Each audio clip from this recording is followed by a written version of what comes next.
Bienvenue dans le podcast du mouvement intérieur. Je m'appelle Élodie Leclerc, je suis thérapeute et guide énergétique spécialisée en libération par le mouvement et je suis surtout une grande amoureuse de la vie. Je suis ici pour t'accompagner à redescendre de la tête au corps, à faire danser ton énergie et à valser à travers les cycles de la vie. Tout au long de ces différents épisodes, nous parlerons d'exploration de soi, de nos mouvements intérieurs, des émotions, de l'énergie, de notre corps et de la vie. J'aurai également le plaisir d'accueillir des intervenants afin de partager, de co-créer et d'explorer de nouveaux horizons. Je te souhaite une merveilleuse écoute.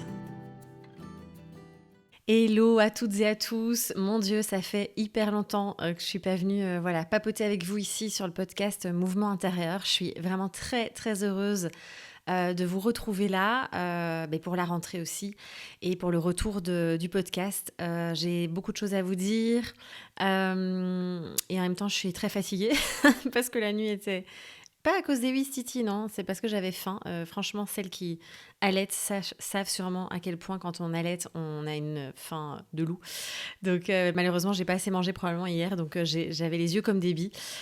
Mais je suis là, j'ai trouvé un moment de calme. Je suis seule à la maison, ce qui est extrêmement rare. Donc je profite de cet instant pour venir enfin vous faire cet épisode un petit peu hors série, un petit peu particulier, puisque je vais un petit peu vous parler du postpartum, de la maternité, sans tabou, donc vraiment être la plus transparente possible avec vous, comme j'aime l'être en fait. En tout cas, je fais toujours de mon mieux pour vous dire les choses de manière tout à fait humaine, on va dire. Et ça me tenait à cœur. Alors c'est sûr que je vais pas, parce que j'avais eu un petit commentaire sur les réseaux, là peut-être que si vous vous souvenez, si vous me suivez sur Instagram, et je ne vais pas, mon compte ne va pas se transformer en compte autour de la maternité, du postpartum et des enfants. Mais en tout cas, ça me tenait à cœur de faire cet épisode. Parce que peut-être qu'il y a encore tellement de choses tabous autour de cette thématique. Et moi, je sais que ça m'a fait du bien d'entendre des témoignages. Et on est toutes, évidemment, très, très différentes. Donc, il y a des choses qui vont résonner en vous et d'autres pas du tout. Mais en tout cas, j'avais envie de vous partager, moi, ma propre expérience, qui n'est que mon expérience. Il n'y a aucune vérité absolue dans ce que je vais vous partager, comme toujours. Mais en tout cas, ça peut-être... ça fait du bien quand on se sent moins seul aussi dans cette aventure qui est quand même une sacrée aventure. C'est pas rien, surtout dans le contexte d'aujourd'hui. Et ça, on va en parler. Dans le contexte sociétal dans lequel c'est plus du tout comme avant. Et donc, les gens qui vous disent « Oui, j'en ai ras-le-bol d'entendre parler du postpartum, on enfante depuis la nuit des temps. » Oui, sauf que, comment dire, ce n'est en effet plus du tout la même situation, le même contexte, comme je vous disais. Bon, je vais essayer d'être concise. J'ai écrit quand même, vous ne voyez pas mes notes là parce que voilà, mais il y a une page à 4 recto verso quand même de notes. Donc bon, on va essayer d'aller quand même droit au but. En tout cas, c'est un plaisir de vous retrouver. Je suis vraiment en joie là de revenir à un rythme très organique, à un rythme très bordélique aussi quand même, disons-le, parce que voilà, je fais comme je peux et vous allez voir, on va parler aussi de tout ça. Et je vais vous donner aussi, en tout cas, je vais vous expliquer comment moi je jongle, alors pas du tout parfaitement, c'est très très loin d'être parfait, mais entre toutes mes casquettes aussi. Alors, j'aimerais commencer la plongée dans le vif du sujet avec une phrase que j'ai entendue dans une vidéo il y a quelques mois et j'ai trouvé ça mais tellement juste. La personne disait « Le premier enfant change votre vie, le deuxième change votre organisation. » Et le troisième, plus rien. Allez, peut-être la voiture quand même. Faut changer de voiture au bout du troisième. Mais en tout cas, j'ai trouvé ça tellement juste. En tout cas, pour moi, ça résonne beaucoup. Je trouve que le premier enfant, il nous a complètement chamboulé la vie. Le deuxième, c'est vraiment une question d'organisation, quoi. Franchement, c'est tellement je trouve que c'est vraiment ce qu'il y a de plus chaud. Avec aussi avoir du temps pour soi et pour le couple. Mais ça, on en reparlera. Et alors, bon, le troisième, je pense que nous, on n'ira pas jusque-là, sincèrement. 2, c'est bien. Et c'est vrai que c'est fou, on se disait, punaise, on oublie, quoi. Et heureusement, parce que je ne sais pas si on en fait plusieurs. Donc voilà, il y a vraiment une intensité quand même dans ce postpartum. Alors, et encore une fois, on va le vivre toutes et tous de manière très unique. Mais en tout cas, moi, j'avais oublié l'intensité de cette période quand même sur plein de plans. Et on va justement traverser tout ça. Alors, juste pour peut-être faire un petit point vite fait, entre guillemets, sur l'accouchement. Je ne vais pas vous raconter raconter tout mon récit parce que voilà, c'est aussi... je vais pas envie que l'épisode dure 2 heures, hein, mais en tout cas, nous, on a eu un accouchement absolument magnifique qui m'a profondément guérie, je pense, du premier accouchement qui avait été quand même très traumatisant et très intense, très long, ouais, c'est vraiment chaud. On n'était pas du tout bien préparés pour la première fois. Et là, ça a été complètement différent. J'ai vraiment vu une différence aussi. Le fait d'avoir travaillé sur mon système nerveux, sur les traumas, d'avoir vraiment pu sortir de la peur, du figement et tout ça, ça a complètement transformé aussi ma manière de vivre cette expérience qui est quand même une sacrée expérience aussi, hein. C'est énormément... c'est intense quand même, hein, un accouchement. Et là, on a pu vivre un accouchement comme on le désirait. Donc, tout a été très fluide. Com est arrivé très vite, en fait, par rapport à Naël. Alors, on dit souvent que le deuxième arrive vite, mais encore une fois, faut pas généraliser. Et donc, voilà, ça a été très, très beau. J'ai perdu les os, en fait. Et en fait, c'est marrant parce que mes beaux-parents étaient à la maison et ma belle-mère a dit, je pense que... Elle est très intuitive, hein. Elle m'a dit, je pense qu'il va arriver là aujourd'hui. Et en fait, moi, je m'étais dit, pas aujourd'hui. J'ai fait une insomnie, donc j'étais éclatée.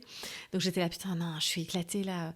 Faut que j'ai bien dormi et tout. Et en fait, on s'est couché assez tôt. J'ai commencé à lire mon bouquin et au bout de 5 phrases, ben voilà, j'ai perdu les os dans le lit. Et en fait, pour Nel, j'avais pas du tout perdu les os pour commencer. Ça avait commencé avec des contractions. Donc, moi, je pensais qu'on perdait les os et qu'en fait, après, les os, enfin, voilà, que c'était... les contractions arrivaient, quoi. Alors, en fait, là, j'ai perdu les os de manière continue pendant plusieurs heures sans avoir de contractions. Donc, bref, je vous passe les détails. On est allé à la maternité. Tout s'est très bien passé. J'ai dit à mon chéri, dors, repose-toi. Moi, je vais gérer les contractions. Et j'ai vraiment pu traverser les vagues à chaque fois. Et vraiment être très connectée à Com. Et j'avais fait une playlist d'ailleurs sur Spotify qui était très cosmique pour le coup. Alors je sais pas, Com ça veut dire l'harmonie, le cosmos, l'univers. Enfin voilà, c'est pas rien. Et donc voilà, comment dire, j'étais très connectée à ça et là, naturellement j'ai créé une playlist qui était très lunaire presque, donc c'était marrant. Et donc voilà, il est arrivé assez rapidement. Alors évidemment j'ai eu la phase de désespérance où j'ai insulté tout le monde en disant foutez-moi la péri, je veux rien savoir, j'en ai ras le cul. Et en fait à ce moment-là il est arrivé, donc on a eu un accouchement physiologique sans aucune aide médicale. Et au moment en fait où j'ai été préparée pour la péri, en fait il est arrivé quoi. Donc ça a été une sacrée expérience de pouvoir cette fois-ci, parce que la première fois c'était une péri, pouvoir tout sentir en fait, sentir tout ce qui se passait, le passage, hein. Et c'était juste magnifique. Et parfois après avec le recul, je me dis aussi comment j'ai fait ça quoi. Vraiment je me dis mais putain c'est un truc de dingue quand même. Et je sais même pas si je pourrais refaire ça. Enfin il y a vraiment une part de moi qui me dit ça m'a dépassée en fait. Mais c'était incroyable. Vraiment c'était magique et ça m'a vraiment permis d'aller guérir aussi peut-être ce premier accouchement qui était quand même douloureux, on va dire, dans tous les sens du terme. Donc voilà un petit peu. Donc déjà l'arrivée qui était très belle. Les premières semaines, mais vraiment idylliques. On s'est dit, parce que bon voilà, nous on avait vécu un premier postpartum très très très hard. Naël avait du reflux externe, donc c'était un geyser et c'était très compliqué. Les nuits, enfin voilà, les nuits étaient simples, mais on va dire que les siestes étaient impossibles. Enfin voilà, c'était très compliqué. Et on avait galéré à trouver aussi un moyen de garde. Donc moi, j'avais gardé Naël. Certains peut-être s'en souviennent, pardon. J'avais gardé Naël pendant 1 an, tout en travaillant en tant qu'indépendant. Donc c'était quand même chaud patate. Et là, en fait, on s'est dit, les débuts, mais incroyable, petit Com qui dort, qui dort, hyper posé. Je me suis dit, waouh, c'est génial, on va enfin connaître ça. Mais pas du tout, puisque au bout de 2-3 semaines, il a commencé à avoir du reflux interne. Et en fait, nous, on pensait que c'était des coliques, la sage-femme qui nous suivait aussi. Donc, je me suis dit, bon, après colique, on sait que c'est un petit peu le mot fourre-tout. On fout tout dedans en mode, voilà, il fait des coliques, c'est normal, alors que je pense profondément que ce n'est absolument pas normal et naturel. Et donc, on a finalement... moi, j'ai bien vu qu'il y avait quelque chose qui n'allait pas. En fait, vraiment, je vous invite à chaque fois à suivre votre instinct. En fait, je pense qu'on est tellement bombardé d'informations aujourd'hui, dans tous les sens. Il y a les experts en tout, en sommeil, en allaitement, en machin, en truc. Évidemment, on en a besoin et je vous en parlerai après. Mais c'est horrible parce qu'en fait, on se déconnecte de notre instinct primal, notre instinct humain, qui en fait sait exactement quand même comment agir et en fait observe aussi ce qui se passe avec le bébé. Et moi, je sentais qu'il y avait un truc qui allait pas. Enfin, en tout cas, voilà, il se tortillait dans tous les sens. Les tétés, c'était un calvaire. Enfin bref, voilà, je voyais qu'il était en souffrance. Et donc, on a contacté Chloé, qui est une conseillère en lactation que je vous recommande les yeux fermés. C'est une pépite. Je vous mettrai toutes ces informations et ces coordonnées en dessous du podcast. Et là, en fait, elle nous a diagnostiqué un RGO interne, donc un reflux gastro-œsophagien interne. Donc, en fait, c'est pour ça qu'on n'a pas capté que c'était un RGO comme Naël, puisque Naël, c'était externe, donc il régurgitait non-stop. Et en fait, Côme, pas du tout. Donc, c'était encore pire parce que ça remontait et ça redescendait, donc ça lui brûlait deux fois en fait. Donc, on a, mis en place tout ce qu'on a mis en place. En fait, on connaissait, donc c'est vrai qu'on n'était pas sur un sujet inconnu, sur un terrain inconnu.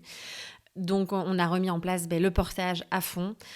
Moi, j'ai à nouveau enlevé plein de choses dans mon alimentation, donc tous les produits laitiers, même de chèvre, de brebis, même au lait cru, voilà, j'ai tout enlevé. J'avais réintroduit les œufs de poule. En fait, c'était un vrai carnage, vraiment. Donc j'ai arrêté à nouveau ça aussi. J'ai arrêté tout ce qui est acide, donc le vinaigre, et tout ce qui est oignon, échalote et tout ça. En fait, je suis dans une alimentation la plus limpide. On ne peut pas faire plus simple et plus limpide.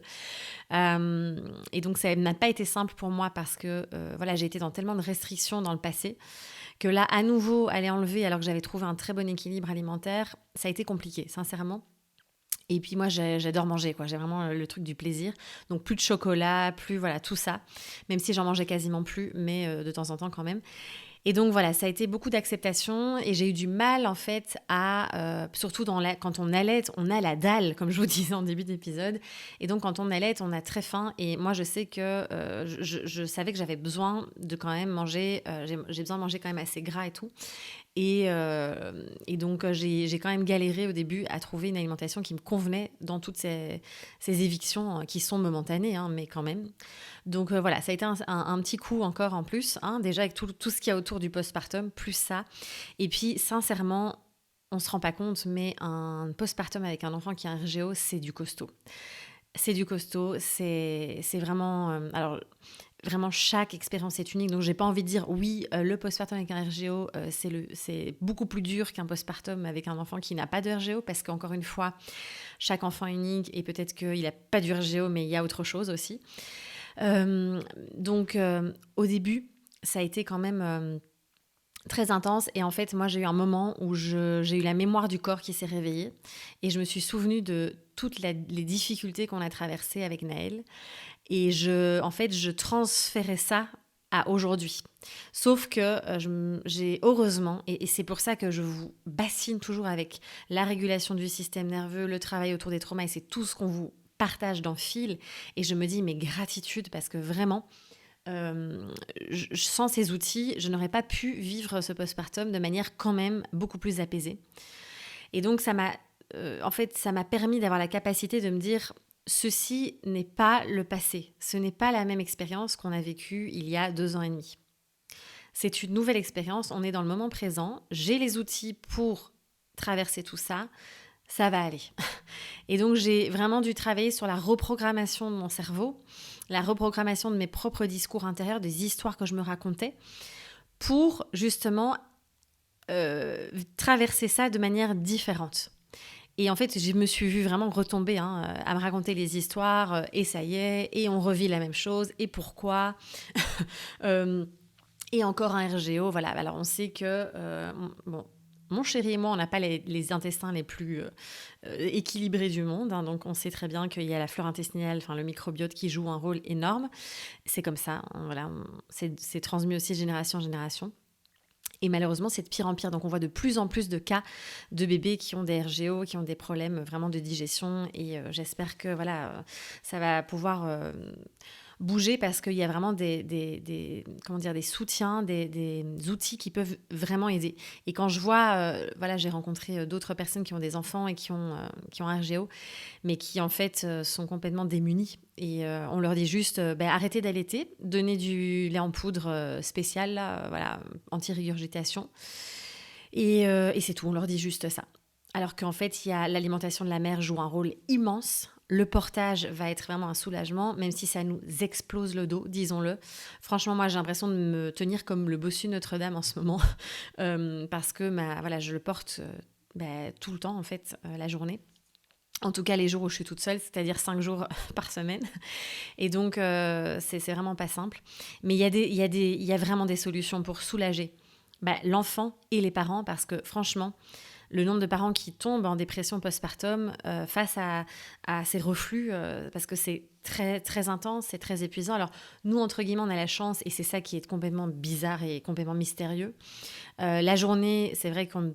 Voilà, moi, je sais que toutes ces siestes sont en portage, donc c'est encore compliqué là de le déposer. Après, les petits aussi, et c'est normal, et c'est bien pour eux d'être en portage, c'est tout à fait physiologique. Mais la nuit, en fait, il n'y a aucun souci. Genre, je l'allaite allongée et je le dépose dans son lit sur le ventre. Alors, en effet, nous, on a fait ce choix. Comme pour Naël, ils ont toujours tous les deux dormi sur le ventre. Et voilà, alors ça aussi, en fait, on nous fait peur en disant que c'est hyper dangereux, etc. Alors qu'à un moment donné, c'était l'inverse. Et encore une fois, on déconnecte les parents de leur intuition, de l'instinct, aussi des besoins profonds de l'enfant. Et donc, il y a toute cette peur aussi autour de ça. Et encore une fois, c'est à remettre en contexte par rapport à ce sommeil. Et nous, nous, on a fait ce choix d'écouter l'enfant plutôt que tout ce qu'on nous dit autour. Et du coup, ça leur permet tous les deux de beaucoup mieux dormir. Et moi, je trouve ça personnellement, alors je vous dis pas que vous devez faire ça, hein, c'est vos choix évidemment, chacun est responsable de ses décisions. Mais en tout cas, je trouve ça dans la physiologie beaucoup plus naturel que l'enfant dorme sur le ventre que sur le dos, parce qu'il y a le réflexe de Moro. Et on voit que quand ils sont sur le dos, dès qu'il y a un bruit, dès qu'il y a quelque chose, eh bien, il y a le réflexe qui se met énormément en place et qui va beaucoup plus facilement les réveiller. Et en cas de régurgitation, moi je trouve qu'un enfant, je sais que Naël, il avait failli s'étouffer en étant sur le dos, parce qu'on s'était dit au début, ouais, on nous dit qu'il faut être sur le dos. Et en fait, c'est là où il a failli s'étouffer. Donc, encore une fois, je ne vous dis pas que vous devez faire comme moi, évidemment, parce que chacun est différent. Et je sais qu'il y en a pour qui c'est vraiment quelque chose qui fait peur. Hein. Mais en tout cas, j'ai juste envie de vous réinviter à vous écouter profondément. Voilà, écouter votre bébé qui sait, en fait, qui connaît ses propres besoins aussi. Et chaque enfant est tellement unique. C'est comme un adulte. Voilà, on ne peut pas nous forcer à dormir sur le dos. Vous voyez ce que je veux dire ? Voilà. Bref, c'est un long débat, évidemment. Donc voilà. Voilà pour un petit peu la part du RGO. C'est vrai que je pourrais en parler des heures et des heures. En tout cas, force et douceur et vraiment soutien à tous les parents qui traversent ça, parce que c'est vraiment pas rien. Et ça demande une attention constante. Ce ne sont pas des enfants que l'on peut poser, qui sont apaisés, qui peuvent s'endormir dans n'importe quelle position ou dans les bras. Voilà, c'est vraiment très très compliqué. Et du coup, ça rend cette période encore plus intense. Donc voilà par rapport à ça. J'ai encore plein de choses à vous dire, mais je pense qu'on va passer à autre chose parce que je ne suis qu'au début de ma liste. Alors, il y a aussi, comment dire, il y avait quelque chose qui me faisait un peu peur, je me souviens, avant que j'accouche. J'avais peur en fait de ne plus avoir autant de présence pour notre premier, d'avoir cet amour peut-être qui allait être moins... je sais pas comment expliquer, comme si j'allais devoir diviser en quelque sorte cet amour, hein, alors que j'ai une amie qui m'avait dit, tu verras, ça va être une nouvelle bulle d'amour qui va apparaître, en fait, ça se multiplie, en fait. Et c'est vrai, je trouve que vraiment, il y a en effet de l'intensité x2, donc c'est-à-dire que tout est très intense et que c'est sport et que en fait, on a très peu de temps pour soi, etc. Et en même temps, il y a un amour qui se décuple et c'est absolument magique et tellement... C'est beau, c'est difficile de... En fait, tant qu'on ne l'a pas vécu, on ne peut pas comprendre. Moi, avant que je devienne parent, je ne comprenais jamais tout ça, en fait. J'étais là, oui. Mais vraiment, il y a quelque chose qui s'est... comme s'il y avait voilà, mon cœur, il s'est gonflé encore plus. Et je trouve ça vraiment magique de revivre une deuxième fois toutes ces étapes de développement d'un petit être et d'être là, de l'accompagner. Et bon, lui, il nous accompagne, hein, parce que clairement, moi, je dis toujours, c'est... l'enfant nous apprend davantage et vient nous faire bouger dans notre structure beaucoup plus que nous, on va lui enseigner des choses. Je trouve ça vraiment dingue, ce sont nos maîtres et c'est incroyable ce qui se passe. Donc ça vient générer évidemment encore plein de transformations, ça je vous en parlerai un peu plus tard. Il y a un sujet que j'aimerais vraiment aborder ici qui est très tabou. Très peu de monde en parle et j'en ai parlé avec une copine aussi qui a accouché là en début d'année et ça nous a fait du bien en fait. Enfin moi ça m'a vraiment fait du bien d'en parler avec elle et en fait on parle très très rarement de cette relation à la mort et à la vie quand on donne naissance. En fait, il y a vraiment, en tout cas, moi, je l'ai traversé comme ça. Peut-être que ça va pas du tout vous parler et peut-être que ça va vous parler plus. Ou peut-être que vous l'avez traversé, mais sans oser mettre des mots dessus, sans oser peut-être vraiment, prendre conscience de ça et le mettre en lumière. Mais je trouve qu'il y a une relation à la mort qui se met en lumière et qui n'est vraiment pas simple pour le coup, à traverser. Parce que comme on donne la vie, vous savez que la frontière, elle est très mince. Il y a vraiment cette notion de vie et de mort, en fait, c'est les deux faces d'une même pièce. Voilà, la vie, la mort fait partie de la vie. C'est un cycle, on sait qu'on ne sera pas là éternellement. Et ça fait partie de ce cycle, hein, comme je vous disais.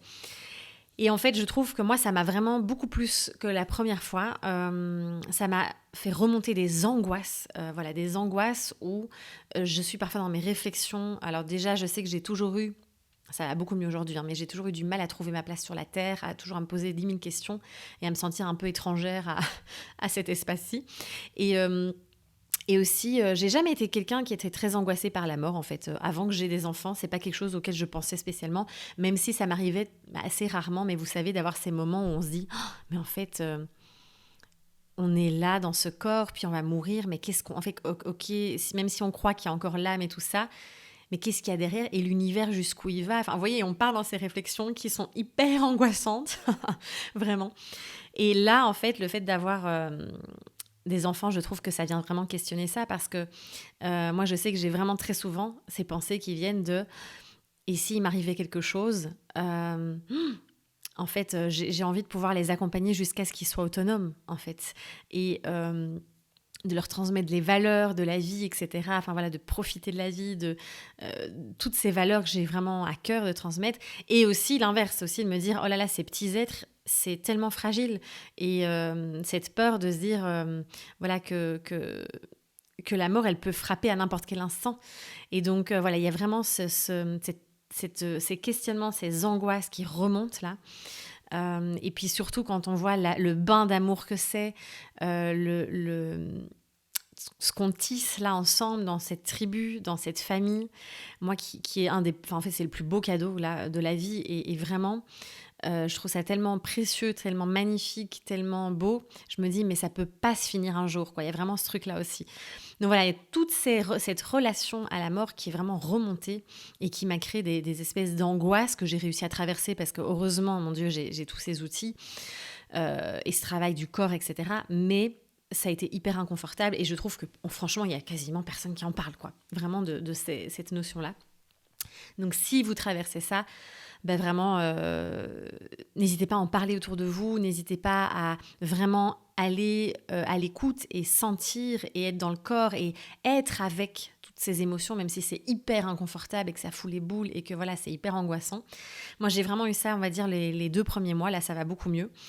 Mais les 2 premiers mois, c'était hyper présent et vraiment, je me disais, et si moi, je suis plus là Enfin, voilà, c'était pas du tout égotique hein, quand je dis ça, mais c'est vraiment genre, vraiment cette soif de vie en fait. Donc il y avait vraiment cette espèce d'ambiguïté entre, cette polarité entre la peur de la mort, puis cette espèce de soif de vie, cette rage de vivre comme ça qui était là. Donc voilà un petit peu pour ça, j'avais envie vraiment de vous parler de ça aussi. Et on peut revenir aussi sur les fameuses pensées intrusives, hein, que j'en avais parlé dans le podcast que j'avais fait autour du postpartum de mon premier enfant. Les pensées intrusives aussi, c'est quelque chose dont on parle très peu, mais voilà, ces pensées complètement cheloues où en fait, c'est très bien fait parce que c'est notre système aussi qui va renforcer la sécurité et la protection de notre enfant. Hein, c'est vraiment de la survie, mais en attendant, c'est quand même hyper chelou, genre... t'as le bébé dans les bras, tu descends les escaliers et t'imagines que tu tombes avec et que tu l'écrases. Enfin, c'est horrible, mais c'est toutes des situations où tu te dis, ou alors t'es en train de cuisiner, il est en portage et tu te dis, si le couteau tombe, enfin, c'est vraiment des pensées où t'as l'impression que tu vas faire du mal à ton bébé, en fait. Et donc, en fait, c'est toujours un peu flippant et on se dit, ouais, je suis complètement tarée, qu'est-ce qui se passe? Mais je vous rassure, c'est tout à fait naturel. Alors, évidemment, jusqu'à un certain stade. Et il y a des fois où ça devient, comment dire, où il faut probablement se faire accompagner aussi. Mais quand on est tout à fait, en tout cas, lucide et qu'on est ancré et en conscience de ça, eh bien, on sait que ce sont des pensées qui vont aussi, qui font partie de cette espèce d'instinct de survie, de vraiment protéger, d'être très en conscience, très prudent par rapport à la protection et la survie de son enfant. Donc ça aussi, j'en reparle ici parce que je me dis que c'est trop important qu'on se sente moins seul quand on a ce genre de pensées qui sont quand même hyper chelous, quoi, disons-le. Alors évidemment, bah oui, au deuxième Ouistiti, moi qui est venu vraiment je suis venue dans les sous-couches de l'oignon pour remettre en lumière le fait de m'autoriser à ralentir, à me reposer, qu'il y avait zéro urgence. Et je suis vraiment parvenue à être beaucoup plus dans ce lâcher-prise, j'aime pas trop ce mot, mais en tout cas dans cette résilience, dans ce repos, dans le fait de juste être, profiter, dormir. Alors, quand on te dit dors quand bébé dort, t'es très sympa, mais quand t'as un bébé RGO, ce n'est pas possible. Ce n'est pas possible. Donc du coup, voilà, les premières semaines, j'y arrivais, sauf que là maintenant, ben, en fait, à part dormir debout en marchant, ce qui n'est pas possible, je ne peux pas. Mais en effet, le repos, il va être quand même super important et je suis très reconnaissante de m'être autorisée à couper les réseaux aussi pendant 3 mois. Au début, j'avais dit 2-3 mois et j'ai fait 3 mois parce que ça demande quand même une sacrée énergie et présence et ça m'a permis vraiment de pouvoir déconnecter, quoi. Donc vraiment s'offrir ce temps de repos et ne pas oublier que c'est un cycle dans la vie. C'est tout petit. C'est quoi quelques mois dans une vie? Même si on prenait 1 an en fait, dans toute sa vie, qu'est-ce que c'est en fait? Rien. Et on a tellement besoin de ce repos. C'est pas rien d'avoir été enceinte, d'avoir porté la vie, d'avoir tous ces changements, tous ces chamboulements du corps. Et puis l'accouchement, qui est une sacrée... Enfin, ça demande une énergie colossale. Hein. Je crois que c'est l'équivalent d'un marathon. Enfin, je sais plus, j'avais vu ça une fois. Et puis tout le reste après, la récupération, la régénération, enfin voilà, c'est pas rien. Donc vraiment, ce repos, il est hyper méga précieux. Et moi, j'ai vu la différence. Par contre, j'ai beaucoup plus vite récupéré. Et la sage-femme me l'avait dit, je me souviendrai toujours quand elle me l'a dit. J'ai beaucoup plus vite récupéré dans un accouchement physiologique que quand j'ai eu la péri et toutes les hormones synthétiques et tout ça. C'est hallucinant la différence, en tout cas de mon expérience. Hein. Ça a été vraiment très très flagrant. Donc voilà, donc ce repos, il est super méga important et hyper, régénérateur, que ce soit pour la maman ou pour le bébé. En plus, si vous allaitez, l'allaitement, c'est pas rien non plus. On a l'impression, alors oui, on se dit, voilà, j'allaite, quoi. Mais il se passe plein de choses au niveau des hormones et dans le corps aussi. Et puis, ça demande une sacrée énergie aussi. Hein. Ça, c'est assez évident. Et puis, j'ai eu cette phrase qui m'a accompagnée. Et vous savez, je vous baratine avec cette phrase, je vous bassine, mais vraiment, rien n'est permanent. C'est ce qui m'a vraiment permis de traverser avec sérénité, qui n'était pas parfaite. Hein. Il y a des jours où j'étais vachement dans la frustration, on en reparlera après. Mais en tout cas, c'est vraiment cette phrase qui m'a permis de me dire ça va aller, je sais que ça ne va pas durer. Alors, le fait d'avoir, c'est le deuxième, donc on connaît. On est beaucoup plus chill quand même, je trouve en tout cas, parce qu'on connaît, donc je sais que ça va passer, je sais que ça passe super vite, qu'ils grandissent tellement vite. Et donc, voilà, ça m'a permis aussi d'être dans cette acceptation en fait de cet instant présent. Où finalement, il y a plein de choses que j'avais envie de faire, mais que je n'avais pas l'espace-temps. Évidemment, je vais parler aussi des émotions, mais c'est hyper important de se laisser traverser par toutes les émotions, parce qu'on en vit une palette, mais c'est un feu d'artifice, quoi. Et c'est vraiment... d'aller vivre tout ce qu'on a à vivre, même si on a l'impression d'être schizo et de traverser vraiment des tempêtes émotionnelles et d'alterner entre la joie, puis de pleurer, puis en fait d'être là en mode oh, mais c'est incroyable, d'être complètement émerveillé, puis en fait l'instant d'après de se dire putain en fait j'en ai ras-le-bol là, j'étouffe. C'est traverser toutes ces vagues en fait sans culpabiliser, pardon. Vraiment en se disant, mais c'est tout à fait naturel, hein, on est des êtres sensibles, des êtres vivants, des êtres émotionnels, bio-émotionnels. Et donc, là, vraiment, cette traversée des émotions, elle est super précieuse, je trouve. Alors, il y a eu un truc quand même, et ça, je me suis dit, je vais vous en parler parce que pareil, je ne savais pas. Et je me dis que peut-être que si vous écoutez cet épisode et que vous êtes enceinte, peut-être que ça va vous aider. Au jour postpartum, donc jour 9, aux alentours du jour 9-10, j'ai eu, alors parce que jusque-là, moi, j'ai pas trop eu, même pour honnête, j'avais pas trop eu le baby blues et la chute des hormones et tout. J'ai pas trop eu ça, moi, en fait. J'étais quand même assez bien. Mais alors, au jour 9 ou 10, je sais plus, j'ai pleuré toute la journée dans un état de dépression intergalactique. Et vraiment, j'ai recommencé à perdre énormément de sang alors qu'en fait, j'en perdais vraiment, enfin, je veux dire, presque plus. Et je me suis dit, mais qu'est-ce qui se passe? Et en fait, la sage-femme a dit, ben, en fait, aux alentours du jour 9-10, hein, on perd la tâche, alors je ne sais pas, excusez-moi si vous connaissez les termes précis, mais je ne sais plus. En tout cas, la partie qui attache le placenta dans l'utérus. Et on perd en fait cette partie-là, ce qui fait que ça relance une grande perte de sang, une perte de déchets aussi, voilà, de filaments, etc. Et au niveau hormonal aussi, il y a vraiment quelque chose qui se passe. Et donc, moi, j'ai été surprise. Je me suis dit, mais qu'est-ce qui m'arrive? Et donc, c'était un peu... Enfin, après, la sage-femme, quand elle m'a dit ça, ça a fait sens, évidemment. Mais pareil, c'est des choses que, bah voilà, en fait, si on ne s'informe pas de tous ces détails, on ne peut pas être au courant de tout non plus, évidemment. Donc, je trouvais ça intéressant de vous le partager. Je me suis vue à nouveau dans, évidemment, la résistance. Et en fait, parce que pour Naël, ce qui avait été très dur pour moi, c'est parce que j'étais dans la résistance, parce qu'à ce moment-là, mon business était tellement important dans ma vie qu'en fait, j'avais du mal à me dire que j'avais très peu de temps pour ça. Je voulais travailler, je me souviens, c'était très compliqué. Là, j'étais complètement OK avec le fait de rien faire pendant 3 mois. Et en même temps, je savais que j'allais reprendre avant 3 mois, mais dans des choses très créatives. Et donc, cette résistance, elle est venue me titiller. Et je suis, pareil, j'ai réussi à pouvoir lâcher et à me dire que voilà, ça allait passer, que c'était une phase, etc., comme je vous ai dit tout à l'heure. Et je crois moi profondément que plus on va résister, ça va faire mal, plus ça va être dur.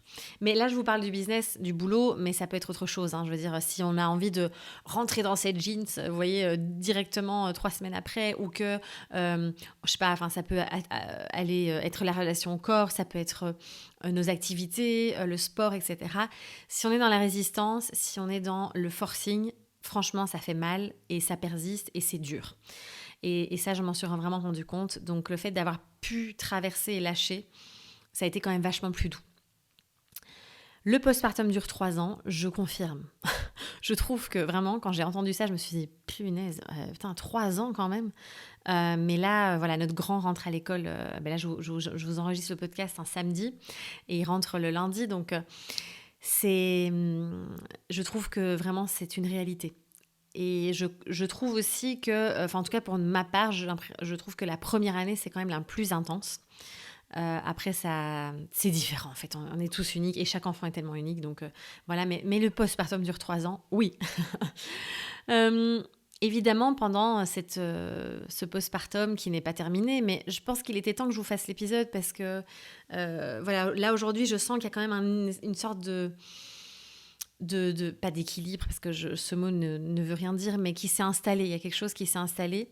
Là, je vous partage vraiment toutes les vagues qui ont été très fluctuantes aussi des premières semaines, parce que c'est pas rien, sincèrement, d'avoir un petit être comme ça qui est ultra dépendant de nous. Et en fait, parfois, on comprend pas ce qu'il veut parce que voilà, il pleure, mais en fait, c'est pas toujours évident de décrypter les pleurs. Au fur et à mesure, on arrive à reconnaître quand il a faim, quand il est fatigué, etc. Mais au tout début, on oublie en plus, comme je vous disais. Mais en tout cas, c'est sûr que j'ai traversé quand même des phases aussi d'impuissance, des moments de désespoir aussi, en me disant mais c'est pas possible, quoi. Surtout quand on a eu le diagnostic du RGO et tout, je me suis dit mais c'est pas possible, quoi. Je peux pas revivre ce que j'ai déjà vu. En fait, je pense qu'on n'a pas été diagnostiqué entre guillemets, mais on a vraiment été en dépression postpartum pour le premier. Au bout d'1 an, on était tous les deux vraiment éreintés. Et donc voilà, mais vraiment, il y a eu des phases comme ça aussi. Et des phases où je me suis revue, enfin j'ai ressenti beaucoup de figement aussi. Donc je me revoyais figée, à énormément scroller sur mon téléphone, à avoir du mal à me mettre en mouvement, entre guillemets, pas me mettre en mouvement du sport ou du mouvement, mais je veux dire vraiment à me mettre dans le mouvement de la vie, à faire des choses. Euh, voilà, il y a vraiment eu des temps comme ça très très difficiles et heureusement en effet d'avoir ces outils, d'être en connaissance du fonctionnement de la physiologie, du système nerveux, tout ça, ça a vraiment changé la donne et je trouve ça hyper intéressant d'avoir expérimenté les deux parce que pour Naël, je découvrais ce monde-là, donc j'étais vraiment au tout début et j'étais beaucoup quand même dans la peur et dans l'inconnu et dans la résistance, donc voilà, donc ouais, ces phases-là aussi, c'était quand même chaud. Et le fait de dédramatiser, vraiment, parce qu'en fait, on voit qu'on peut avoir des discours intérieurs qui sont coriaces, là. Et le fait de dédramatiser, moi, ça m'a vraiment aidé aussi de travailler avec mon mental. Et ça, c'est dans la reprogrammation du cerveau. Dans le programme FIL, on vous parle énormément. Voilà, il y a plein d'outils. Moi, je les ai utilisés, mais plus, là, pendant le postpartum, pour vraiment dédramatiser, changer mon discours intérieur et ne pas retomber dans le drama et dans toute la difficulté. Moi, j'avais vraiment envie de vivre en fait ce postpartum avec les hauts et les bas évidemment, mais sans nourrir aussi cet état qui pouvait ces états d'impuissance, de désespoir et autres. Donc c'était comment je peux aller vivre, traverser les émotions et puis shifter et vous voyez revenir dans le mouvement. Alors, ouais, je vous avais déjà dit ça, parce que je regardais mes notes, en fait, comme je tisse une toile et il y a des choses que je vous ai déjà dit, donc je ne vais pas radoter. Mais en tout cas, faut pas oublier une chose aussi, je pense que ça c'est hyper important. Et je trouve qu'on en parle peu aussi, en tout cas à l'hôpital, à la maternité, personne ne va vous dire ça. Mais les 9 premiers mois en dehors du ventre, l'enfant a les mêmes besoins que dans le ventre. C'est-à-dire que vraiment, il faut imaginer que les 9 premiers mois, c'est comme si le bébé était encore dans le ventre. Donc, il y a vraiment ce besoin d'être porté, bercé, en mouvement, cocooné. C'est pour ça que les enfants aiment, vous voyez, ce mouvement. Et c'est pour ça que parfois, ils râlent quand on les a en portage ou dans les bras et qu'on arrête de bouger. Ils râlent directement. Mais c'est instinctif. Et c'est très intéressant aussi de voir. Nous, on a vu aussi au niveau de la mobilité, mais aussi de la position fétale qui reste avec les pieds, vous voyez, qui viennent vers l'intérieur. Tout ça, en fait, c'est très... c'est fascinant, je trouve, de voir ça. Mais donc, vous imaginez que ça, c'est de la physiologie. Le bébé, il a les mêmes besoins que dans le ventre pendant les 9 premiers mois de sa vie sur Terre. Et vous imaginez la société, notre système de qui fait retourner qui propose, c'est même pas une proposition, qui oblige les femmes, en tout cas qui sont salariées, à retourner travailler au bout de 2 mois. 2-3 mois. C'est complètement fou et c'est complètement délirant en fait quand on y pense. Et la réalité, la physiologie, la nature, l'enfant, il a besoin, il a ses besoins profonds. Alors n'en parlons pas si on part dans le lien d'attachement. Tout ce qui est lien d'attachement, l'importance de ce lien qui va, surtout dans les premiers mois de vie, les premières années, il est fondamental aussi pour la vie d'adulte après, de cet être. Et donc, alors après, encore une fois... on fait tous comme on peut aussi, je veux dire, ça sert à rien de culpabiliser, on fait comme on peut, et oui, on peut détourner le système comme on peut, mais des fois, c'est pas non plus toujours possible. Et mais en tout cas, je trouve ça intéressant d'avoir ça en tête. Ces 9 premiers mois, les mêmes besoins que dans le ventre, on comprend l'importance, évidemment, du mouvement, l'importance d'être bercé, l'importance d'être peau à peau contre les parents, d'être en présence, d'être en lien, de sentir, d'éveiller les 5 sens aussi. Ça va être super important. Parlons des pics de croissance, n'est-ce pas ? Alors, les pics de croissance, mon Dieu, pareil, est-ce qu'on résiste ? Est-ce qu'on résiste en se disant c'est l'enfer, c'est horrible, vraiment. Et c'est vrai que ça peut vraiment être trash parce que si l'enfant, si on allait, il est pendu au sein et franchement, c'est à devenir dingue. Donc, soit on résiste en se disant quand est-ce que ça finit, j'en peux plus, etc. Soit à nouveau, on vient lâcher et se dire ok, je sais qu'il y aura des phases comme ça, des phases d'intégration. Moi, j'aime bien parler de ça où l'enfant, il intègre en fait tellement de nouvelles compétences, de capacités et autres que il se passe plein de choses dans son cerveau, dans son système nerveux, dans tout son corps, en fait, dans tout son système. Et donc, en fait, est-ce que juste je traverse ça et je m'outille? Voilà, comment je peux trouver des ressources, encore une fois, qui vont me soutenir, parce que peut-être que pendant 48 heures, il va être pendu à mon sein, ou qu'il va pleurer tout le temps si vous donnez le biberon, enfin voilà, peu importe. Comment moi je traverse ça?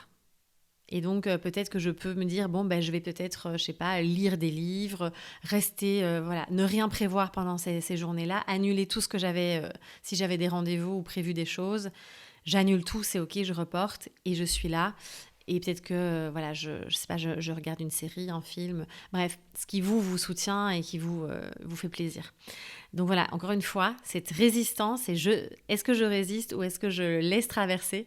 Et ça, moi, je pense que ça m'a beaucoup aidée, en tout cas, dans toute cette traversée. Et je dis pas que j'étais parfaite, parce que vraiment, j'ai eu des phases où j'avais du mal à lâcher encore, hein, vraiment. Mais en tout cas, ces pics de croissance, wow, ça demande, en fait, là, c'est un don de soi, mais vraiment colossal, quoi. Qu'est-ce que je voulais vous dire d'autre? Le portage, ça, je vous ai dit que, voilà, nous, on est à fond portage. C'est ce qu'il y a de mieux, évidemment, pour l'enfant aussi. C'est genre une évidence. C'est physiologique, c'est absolument fantastique. J'ai une amie qui est spécialisée aussi dans le portage. Je vous mettrai ses coordonnées parce que vraiment, c'est une pépite.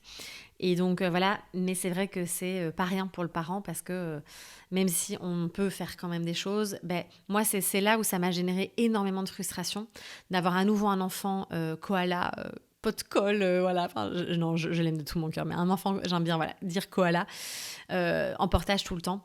Ça a été très frustrant, enfin, ça a généré beaucoup de frustration pour moi, parce que comme j'ai récupéré quand même très vite au niveau de mon corps, moi, de tout ça, j'avais l'envie de reprendre du mouvement. Et en fait, je n'ai pas du tout l'espace-temps pour le faire. Et ça a été vraiment très compliqué d'accepter ça.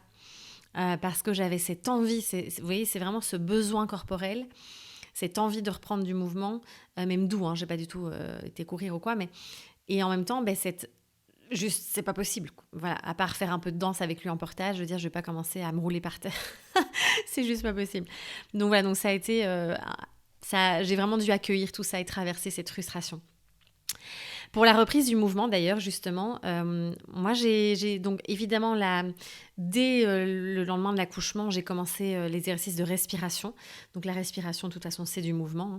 Et donc cette respiration pour voilà, reprendre conscience aussi du périnée, refaire circuler l'énergie à travers voilà, simplement cette physiologie, hein, qu'est la respiration. Et puis j'ai repris rapidement. J'ai quand même laissé passer un mois où j'ai juste fait de la respiration, un petit peu de marche, mais vraiment très en douceur, parce que je sentais que ça tirait quand même. Et puis j'ai repris via des mouvements doux au sol. Donc dans le studio, si vous êtes dans le studio en ligne, eh bien j'ai repris avec les pratiques SomaFlow. Voilà, tout ce qui était somatique, mouvement au sol, les flots très doux. Vous pouvez vraiment y aller sans aucun souci, évidemment, avec l'avis médical, hein. Et si vous n'avez pas de complications ni quoi que ce soit, assez rapidement, en fait, on peut commencer à remettre du mouvement.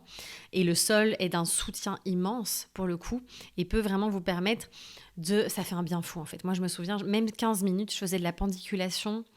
N'hésitez pas à aller voir, j'ai fait une vidéo si ça vous paraît chinois, ce mot. J'ai fait voilà, des mouvements de bercement, des mouvements de rotation au sol, etc. Et juste ça, c'était incroyable. Ça m'a vraiment changé aussi, toute mon énergie et mon bien-être mental, en fait. La marche, j'ai repris dès que je pouvais aussi. J'ai augmenté au fur et à mesure. Et j'ai fait pas mal de massages, d'automassage avec les balles. Donc, c'est les balles que j'utilise en yin yoga somatique. Et je me suis automassée parce qu'évidemment, avec les douleurs au dos, etc. Puis, vous savez, quand on a accouché, toute la sangle abdominale est complètement distendue. Et donc, même au niveau du soutien du dos, ça joue énormément. Donc, je faisais vraiment des automassages au niveau du dos, etc. avec les balles. Et ça, c'était vraiment très agréable. Donc, il y a moyen de reprendre du mouvement, vous voyez. Et franchement, on dit souvent, il faut rester allongé, le mois d'or, etc. Et ça aussi, j'ai envie de dire, écoutez-vous, vraiment. Parce que parfois, en fait, on peut se générer encore plus de mal-être en se disant, il faut absolument que je reste dans mon lit pendant 40 jours, allongée, etc. Alors, j'avoue que moi, je suis quand même restée très, très allongée les 2 premières semaines, pour être tout à fait transparente. La troisième, j'ai recommencé quand même un peu plus à bouger. Mais en tout cas, ça m'a fait vraiment du bien. Je me suis dit, ce n'est que 2-3 semaines dans la vie. Et pour le périnée, c'est quand même vraiment hyper précieux. Et par contre, voilà, j'ai pu reprendre ce mouvement au sol parce qu'il n'y avait pas du coup de pression, en fait, ni abdominale, ni sur le périnée. Mais après, je sais que je me suis vraiment écoutée et que ce mouvement, il m'a fait tellement du bien. Voilà. Et on n'est pas obligé d'aller directement marcher 1 heure. Hein. Mais juste de remettre du mouvement va faire circuler votre énergie. Et donc, ça va vous faire du bien dans le corps et aussi au niveau émotionnel, au niveau du bien-être psychologique. Et c'est hyper important. Et là, aujourd'hui, donc au moment où je vous fais le podcast, Com a 3 mois et demi. Et en fait, notre non négociable, c'est la balade du matin. Donc, j'ai vraiment, c'est le truc que je sais que si je le fais pas, je me sens pas pareil. D'aller vraiment marcher pendant 1 heure, au moins, je le mets en portage et je vais marcher 1 heure. Et ça change vraiment tout. S'exposer à la lumière naturelle aussi. C'est vrai que là, avoir un bébé en été où il a fait hyper chaud, ça a été un peu difficile parce que on était beaucoup à l'intérieur. Mais en tout cas, d'exposer aussi à la lumière naturelle du matin et du soir. Donc, j'ai pas dit qu'il fallait se cramer à midi en plein cagnard. Hein. Mais en tout cas, voilà, ça aussi, ça va vraiment permettre de réguler votre cycle, votre rythme circadien, pardon. Donc, c'est toutes des petites choses qui sont vraiment un soutien, je trouve, immense. Alors, j'aimerais reparler aussi des changements alimentaires parce que j'ai envie de dire qu'il n'y a pas de hasard. C'est-à-dire que, en tout cas pour ma part, le fait d'avoir enlevé tous les produits laitiers, j'ai vu une différence sur la qualité de ma peau, sur plein de choses. Et je me suis dit, en fait, peut-être que les produits laitiers, j'en mangeais à nouveau un peu trop. Et donc, ça m'a ramené finalement dans la réflexion. Alors, c'est très marrant parce que, peut-être que vous savez, mais avant, j'étais dans le domaine de la nutrition. Donc, j'ai pendant plusieurs années accompagné, j'ai étudié la nutrition, le profilage alimentaire et tout ça. Et c'est un sujet qui continue vraiment à me passionner très fort. Et donc, pendant ce congé maternité, je déteste ce mot, pendant cette période de maternage, eh bien, j'ai regardé pas mal de conférences, j'ai relu des bouquins sur l'alimentation, etc. Et c'est génial parce que ça m'a permis de remettre en perspective aussi mon alimentation, d'être vraiment à l'écoute de ma physiologie et une écoute de moi, en fait, vraiment profonde en fait. Et donc je me suis dit merci mon petit Com d'avoir ton RG. Non, je rigole parce que le pauvre, c'est surtout lui, ça le fait quand même. Maintenant ça va beaucoup mieux, juste pour vous rassurer aussi, il va vraiment mieux. On a trouvé ce qui le convenait et il y a encore du reflux, mais voilà, c'est tout à fait gérable. Mais en tout cas, ça m'a ramené à moi aussi revoir un petit peu cette alimentation. Et donc voilà, comme quoi ça apporte aussi parfois des réflexions. Et ce truc vous savez, parfois on se dit, ouais, fous-toi la paix, mange ce que tu veux, c'est dans la tête, c'est énergétique. Hein, voilà.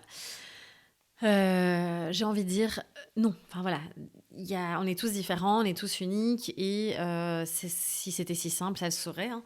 Et donc voilà, moi j'ai vraiment vu la différence, en tout cas personnellement, sur mon alimentation et l'impact que ça avait sur lui, sur sa propre digestion. Donc encore une fois...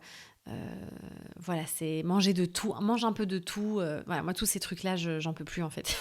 Et je pense qu'il y a quand même des choses en alimentation qui sont à mettre en place et surtout, surtout de manière très individuelle.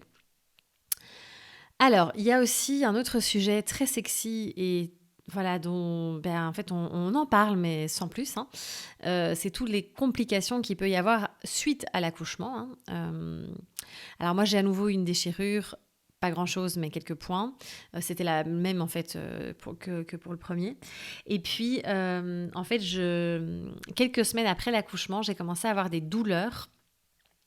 Et je me suis dit, est-ce que j'ai une déchirure, une fissure anale ou voilà, j'ai pensé à ça dans un premier temps. C'était extrêmement désagréable et finalement il s'est avéré que c'était des hémorroïdes. Je n'avais jamais eu d'hémorroïdes, donc ça a été une première pour moi. Et je me suis dit bordel quoi, punaise, on vit déjà tout ça, tout le changement du corps, la récupération et en plus de ça il y a tout ce genre de petit inconfort et ça peut être autre chose. Hein. Voilà, j'ai eu d'autres témoignages. Ça peut être des problèmes de tension, ça peut être des problèmes... Enfin voilà, il y a plein de dysfonctionnements du corps, enfin en tout cas le corps qui essaye de se réguler, de se réajuster, de se remettre en place aussi. Et c'est pas simple. Et donc là aussi, ça a été hyper douloureux, vraiment pas simple. Et j'ai encore du mal d'ailleurs à en sortir. Donc, c'est tous ces petits bobos, vous savez, qui sont un peu tabous. On se dit, ouais, faut pas trop parler de ça, voilà. Mais en fait, c'est hyper naturel et je pense qu'il faut en parler, en fait, tout simplement. Donc, voilà, il existe plein, évidemment, d'outils, de remèdes naturels et tout qui soutiennent tout ça. Mais c'est important aussi de pouvoir s'accompagner dans tous ces réajustements du corps, si je puis dire. Alors, ah oui, mais quand même, je vais vous expliquer cette anecdote pour vous dire, voilà, le cerveau, et d'ailleurs là, je vois bien que je commence à fatiguer déjà. Ça fait 50 minutes que je vous parle déjà. Et en fait, je me dis, mais le cerveau en postpartum, c'est aussi une sacrée aventure parce que ça part en cacahuète, c'est n'importe quoi, c'est vraiment un sacré bordel. Et la mémoire, enfin tout ça, vraiment, j'avais oublié ce que c'était.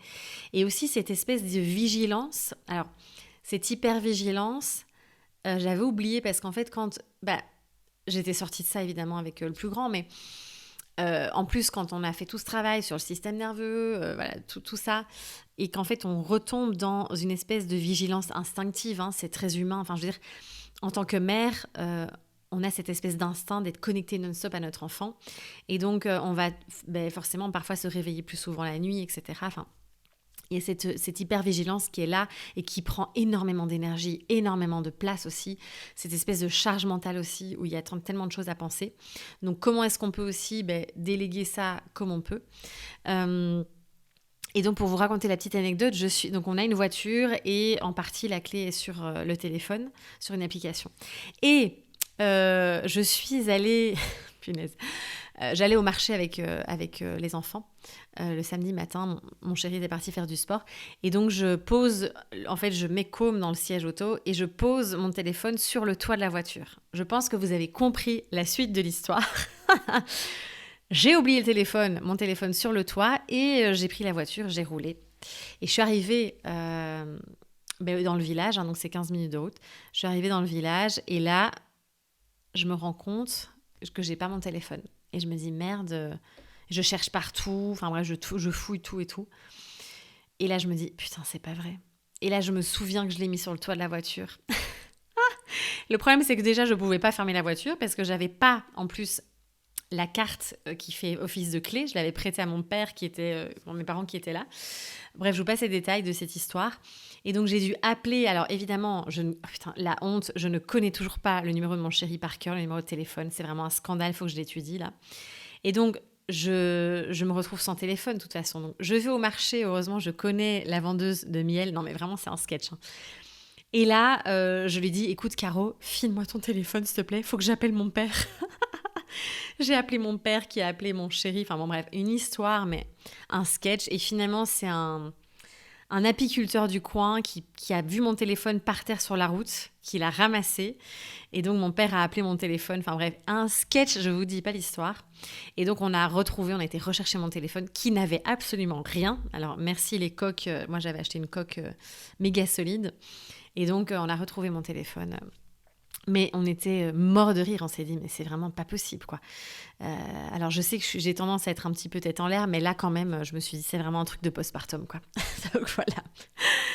Alors, pour revenir aussi à ces réflexions, moi, ça a été un deuxième retour à l'essentiel, un deuxième retour à la vie profond, vraiment de cette espèce pour moi, les enfants, ils nous ramènent à quelque chose de magique, à l'insouciance, à la vie, à l'état pur en fait, à tout ce qui est, à l'essentiel, à la simplicité, à ce qui compte vraiment. Et ça, c'est un cadeau vraiment immense qu'il nous offre, je trouve, c'est absolument fantastique. Donc ça m'a ramené encore une fois, et donc ça se voit aussi même au niveau, que ce soit au niveau pro ou perso, j'ai vraiment été dans cette espèce de démarche de tout simplifier. Et d'ailleurs, vous allez voir, enfin je vous en ai déjà parlé en partie si vous me suivez sur les réseaux, mais on est en train de tout simplifier, tout centraliser dans le studio. Donc mes offres vont être vraiment hyper simples, hyper claires. Et pour que moi aussi j'arrête de m'éparpiller dans tous les sens, parce qu'en fait, quand on a 2 enfants, et même plus après, on se rend compte qu'on ne peut plus perdre du temps pour des broutilles, mais que vraiment, il y a un besoin d'aller à l'essentiel et à simplifier. Donc c'est vraiment quelque chose qui a été un apprentissage, encore une fois ici, de vraiment, simplifier tous les domaines de ma vie en tout cas. Évidemment, moi, ça m'a ramené aussi dans une grande réflexion, que ce soit perso. Alors évidemment, cette fameuse matrescence, qui est le mix entre la maternité et l'adolescence. Pour moi, ça a été une deuxième matrescence hyper profonde aussi, où ça m'a ramené en effet dans des réflexions identitaires aussi, mais qui suis-je en fait, même que ce soit au niveau de... Pareil, ça vient remettre aussi en lumière qui je suis, ma manière de m'habiller, ma manière de qu'est-ce que je veux vraiment dans la vie, quel est l'équilibre en tout cas entre vie pro, perso que j'ai envie de mener, qu'est-ce qui est vraiment important pour moi aussi. Donc ça vient vraiment remettre tout ça en perspective et c'est à la fois très chamboulant. Enfin franchement déjà on traverse tout ça là, que ce soit physique ou émotionnel et en plus de ça on vit une espèce de mue intérieure, donc c'est assez impressionnant. Mais c'est beau, je trouve ça très beau aussi parce que moi j'ai vraiment l'impression, et je pense que on dit souvent aussi, voilà, dans la quarantaine, plus on vieillit en fait, plus on va aussi être soi en fait, tout simplement. Et moi j'ai vraiment cette sensation d'être de plus en plus proche de qui je suis vraiment, d'avoir vraiment pu permettre de lâcher tous ces mécanismes de protection, de survie, ces masques et tout ça. Et c'est très beau, même si forcément ça vient chambouler énormément aussi, quoi. Donc voilà, vraiment, ce retour à l'essentiel qui est très beau. Et puis, évidemment, moi, au bout de 5 semaines, j'ai commencé à avoir une floraison de créativité. Ceux qui me connaissent bien vont rire et vont dire, bah oui. Et donc, ça a été, voilà, je me suis dit, il y a eu cette espèce d'ambivalence à nouveau en moi en me disant, Hello, tu es en postpartum, tu te calmes, repose-toi, c'est pas possible. Et puis il y a une autre part de moi qui était dans cette espèce de besoin profond de créer en fait, d'être dans cette création. Et donc je me suis dit, je ne vais pas suivre mon mental, mais je vais suivre mon impulsion. Mon urgence intérieure entre guillemets, enfin vraiment cette espèce de fulgurance intérieure, je préfère dire.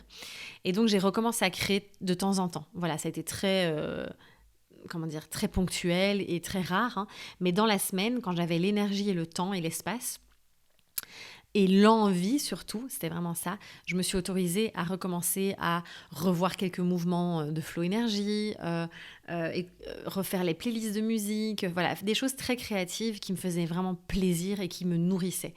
Et encore une fois, vous voyez, parfois on a tendance à se brider, à se dire ouais, il faut absolument que je me repose, mais en fait, on est en train de s'épuiser en forçant, en fait, en bloquant l'énergie qui ne peut pas circuler. Et moi, ça m'a permis vraiment de me nourrir pleinement, de recommencer en fait à créer à mon rythme en m'autorisant ça. Donc ça, j'avais vraiment envie de vous le partager aussi. Et je pense qu'encore une fois, c'est une espèce de danse entre, vous voyez, cette lenteur, le fait de ralentir, parce que on nous parle beaucoup aujourd'hui de slow life, de tout ça, et moi, je vous en parle aussi, mais je suis à fond pour. Et en même temps, on a aussi ces phases d'action, de feu, de mouvement. Et encore une fois, est-ce que je suis cette impulsion intérieure ou est-ce que je suis dans le mental ? Et je trouve ça vraiment hyper porteur de pouvoir suivre. Tiens, là, je sens qu'en fait, là, j'avais prévu d'être dans l'action, justement, mais j'ai besoin de repos. Donc, je reporte, j'arrête, je modifie mon planning. Ou l'inverse. Je m'étais dit qu'il fallait que je me repose, mais en fait, là, je sens que j'ai besoin de me mettre en action. Donc ça, c'est vraiment je trouve une clé qui est super importante. Parce que sinon, justement, ça vient générer cette frustration. Et moi, là, c'est ce que j'ai eu les deux semaines, parce qu'en fait, tant que j'étais pas de retour sur les réseaux et que je travaillais presque pas, en fait, ça allait. Et quand j'ai repris, évidemment, j'ai eu mon feu là qui s'est réactivé. Et ça a été quand même assez intense, on va dire, parce que, en fait, les journées où je suis avec Com toute seule, j'ai vraiment zéro temps pour moi, quoi. Vraiment, c'est impossible. Et donc, je travaille un petit peu sur l'ordi quand il est en portage, évidemment, et tout ça, mais voilà. Et donc, c'est venu générer quand même... J'ai accumulé un petit peu trop de frustration, là, et donc on a revu, pareil, j'ai vraiment pris cette responsabilité de demander de l'aide aussi, et de dire à mon chéri, écoute, là, pendant 2 semaines, j'ai besoin que la semaine, je sois vraiment avec lui, et que je bosse un petit peu par-ci par-là, genre 1 heure ou 2 par jour sur l'ordi, voilà. Et que les week-ends, j'ai besoin de travailler les week-ends. Et c'est ce que je fais là, je suis en train de vous enregistrer ce podcast, on est samedi. Et mon chéri m'a dit, tu prends le temps qu'il faut ce week-end et fais ce que tu as à faire, parce qu'il sait que c'est important pour moi aussi. L'idée, c'est pas d'être là en mode hyper productif, pas du tout. Mais c'est de pouvoir répondre à ce qui me nourrit aussi. Et puis, il n'y a rien à faire. Moi, j'ai une entreprise, je suis entrepreneur. Et il faut, il y a aussi ces rentrées d'argent qui doivent se faire. Enfin, voilà, c'est la vie aussi. Vous voyez, il y a aussi ces choses qui sont importantes. Donc, voilà. Donc, cette frustration, aussi, comment on peut demander de l'aide. Vous voyez, nous, on a zéro relais ici. C'est-à-dire qu'on est loin de notre famille, de nos amis. On n'a vraiment personne, à part le super nounou Naël, d'ailleurs, avec qui... il a fait son dernier jour hier. Mais à part ça, nous, on fait tout. Et je trouve que c'est très difficile. Et ça a généré d'ailleurs chez moi énormément de colère et d'injustice. Les premières semaines, je me suis dit, c'est dégueulasse. Vraiment, tant que j'étais avec mon chéri, qu'on était à 2 et que lui était en congé paternité, ça se passait très bien. On avait vraiment trouvé notre équilibre et tout ça. On avait du temps pour soi. Enfin, on s'alternait et tout ça. Et quand je me suis retrouvée toute seule, à nouveau, c'est venu me chercher vraiment ce truc de... Mais en vrai, c'est quand même n'importe quoi. Enfin, vraiment, de laisser la mère seule avec son enfant toute la journée comme ça, toute la semaine.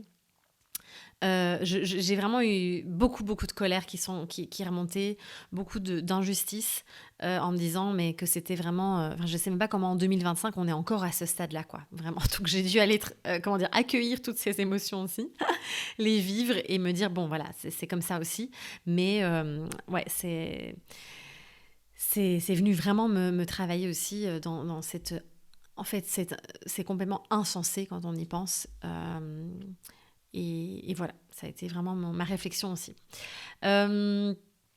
On a aussi traversé du coup avec notre aîné, alors dans l'ensemble ça se passe méga bien, il n'y a vraiment pas eu de phase on va dire de jalousie ou de crise ou quoi que ce soit. Il a quand même été, c'est un amour, vraiment c'est un amour avec son petit frère et c'est un plaisir, c'est un vrai bonheur de voir ça.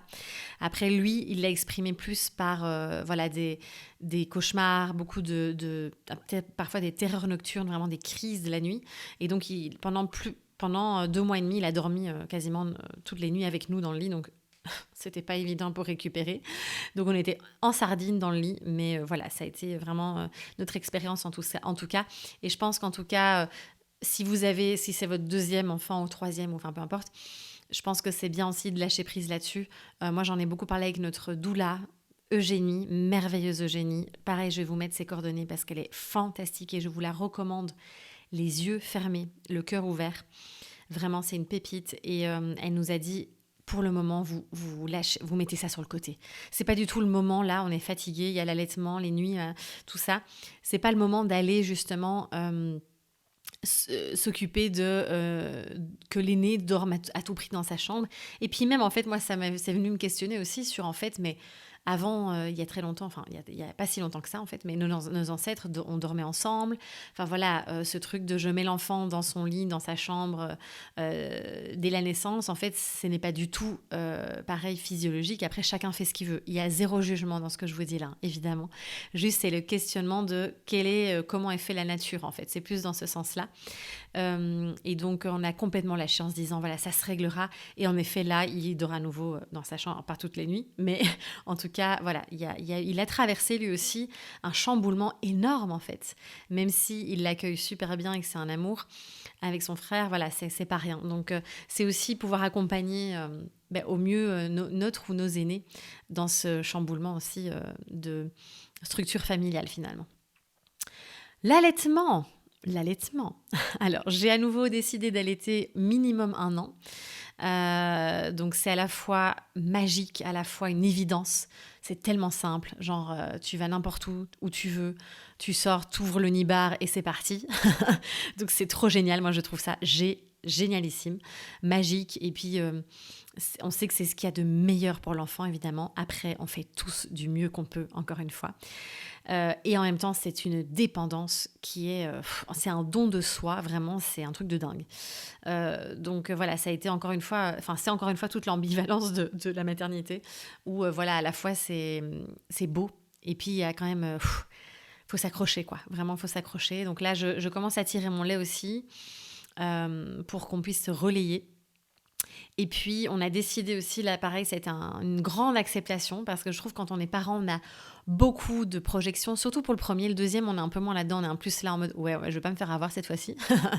Mais en tout cas, on projette beaucoup de perfection, d'idéalisme, enfin d'idéaux, pardon. Et au final, il y a la vraie vie qui est là et voilà. Et c'est vrai que voilà, moi, je me suis à nouveau tombée dans ces réflexions de l'école, de tout ça, de ces questionnements. Est-ce qu'on me met à l'école ou pas? Est-ce qu'on met chez le nounou? Voilà.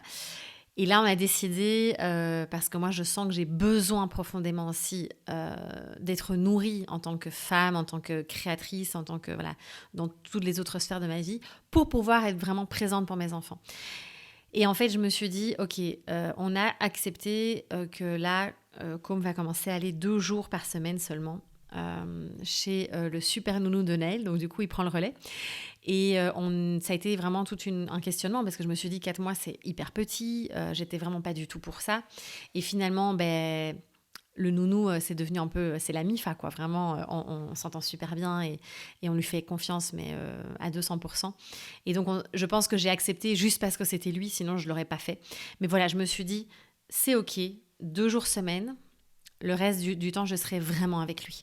Parce que ces 2 jours-là, je me serais autorisée à être dans mon espace créatif, dans mon entreprise, d'avoir vraiment du temps pour moi aussi, hein, vraiment de pouvoir aussi me dire je vais chez le coiffeur, me faire masser, enfin voilà, me chouchouter aussi. Ces 2 jours-là, ils vont être nécessaires, je sais, pour ma santé mentale, en fait, pour la suite. Et vous voyez, c'est aussi s'autoriser ça. Et pas de se dire je dois être une mère parfaite. Et en plus, d'autant plus quand on connaît évidemment tout ce qui est lien d'attachement et tout ça, on se dit oui, il devrait être avec nous tout le temps, etc. Il y a aussi la réalité, il y a aussi notre santé mentale qui est super méga importante. Et ça, je voulais vraiment vous le dire aussi ici. Alors, chacun et chacune, on va trouver les outils, les soutiens, l'organisation qui va nous correspondre, évidemment. Et peut-être qu'il y a... Et d'ailleurs aussi, il y en a qui vont dire, mais non, moi, je reste avec mon enfant pendant 2 ans et c'est mon choix et c'est comme ça que je vois les choses et c'est magnifique. Voilà. C'est vraiment à vous. On est toutes et tous uniques. Et encore une fois, c'est de vous couper de tout ce que vous voyez sur les réseaux, de tout ce qui est maman parfaite et tout ça. Et de sortir du jugement aussi, parce que ça nous ramène dans du non-jugement aussi, je trouve, énormément, dans ce respect de chacun, parce qu'on ne sait pas ce que chacun vit, on ne sait pas quels sont les besoins de chacun. Voilà, moi je sais que je le dis, hein, je l'assume pleinement, je ne pourrais pas être mère au foyer, et j'admire et je trouve ça fabuleux, et c'est un métier à part entière qui n'est pas du tout soutenu d'ailleurs dans notre société aujourd'hui. Je trouve ça absolument fantastique, mais je sais que moi j'ai profondément besoin pour être disponible et avoir mon énergie qui est là, de créer, d'être dans mon métier passion. C'est fondamental, voilà. Et donc voilà, donc quand on me dit profite, calme-toi, etc., ben non, en fait, oui, je profite et en même temps, vous voyez, c'est pas mais c'est et en même temps, eh ben je crée et j'ai besoin d'être là-dedans pour pouvoir aussi profiter avec ma famille. Et donc ça aussi, c'est assumer comment vous fonctionnez. Voilà, ça c'était vraiment quelque chose qui me tenait à cœur aussi de vous partager. Comme je vous disais, j'ai vraiment récupéré assez rapidement au niveau de mon corps. Mon corps, je veux dire, je parle pas du poids et tout ça, hein, je parle vraiment de l'énergie, on va dire. Même s'il y avait beaucoup de fatigue, hein, mais en tout cas, j'ai été dans une gratitude immense parce qu'au bout de 2 mois, on s'est autorisé à aller faire une petite rando. Alors, on n'a pas fait du dénivelé de fou et 5 heures de rando, mais on a fait une balade, je sais pas, d'1 heure environ. Et au lac d'Alos, je sais pas si vous connaissez cette région, c'est absolument magnifique si vous passez par là. Et en fait, je me suis dit, mais gratitude, vraiment, ce corps, mais vraiment un respect et une reconnaissance envers ce corps qui a créé la vie une deuxième fois, qui a été chamboulé, qui a pris 17 kilos, et qui, voilà, enfin, vraiment. Et j'en parlais avec l'une d'entre vous, d'ailleurs, sur Instagram, elle se reconnaîtra si elle m'écoute. Et on se disait, mais c'est encore plus de respect, d'amour pour ce corps, parce que c'est fantastique quand même. Moi, je trouve ça absolument magique. Donc, il y a vraiment eu aussi cette immense gratitude envers ce corps aussi. Et puis, j'ai noté aussi la décharge émotionnelle de bébé. Alors, nous, on a vécu une tonne de décharge émotionnelle avec Naël, qui, en fait, était très sensible suite à l'accouchement aussi, avec beaucoup d'hypervigilance et tout ça. Comme c'est plutôt un bébé Bouddha, hein, à part avec les reflux, mais il a eu jusqu'à présent 2 décharges et en fait, les décharges émotionnelles, elles sont assez impressionnantes et je trouve ça vraiment, en tout cas, nous, ce qui nous aide, c'est vraiment de l'accompagner justement dans cette... L'enfant, en fait, le bébé, il n'a pas d'autre solution que de s'exprimer par les émotions, par les pleurs, etc.